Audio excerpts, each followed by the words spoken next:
قال لا كنت ناوي غيابك لأجل موت، عاد القدر ما رضيني بالممات، وإن كان مقصد غيابك والسكوت لأن أنت زعلان ما شحنا فوات.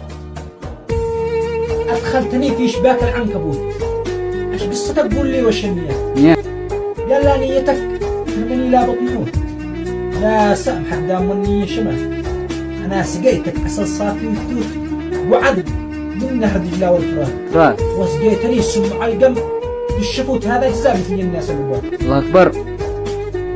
أنا أنصحك قبل ما الفرصة تفوت، قص صفحة جديدة وما قد فاتك، كن جيبني عندما صيح بصوت واحفظ مكانك بقلبي، والريات ما عاد داعي لتشطيب الكروت، ما عاد داعي لتشطيب الكروت، بس خل طبعك معي سكر نبات. قال وانطال هجرك بنسيان القفوت لابد مبحث قفا كل الجهات ودورك بالصحاي والخبوت، فوق الخيول الجياد الصافنة، لو كلف الأمر تفتيش البيوت لا دورك للنجوم الساريات.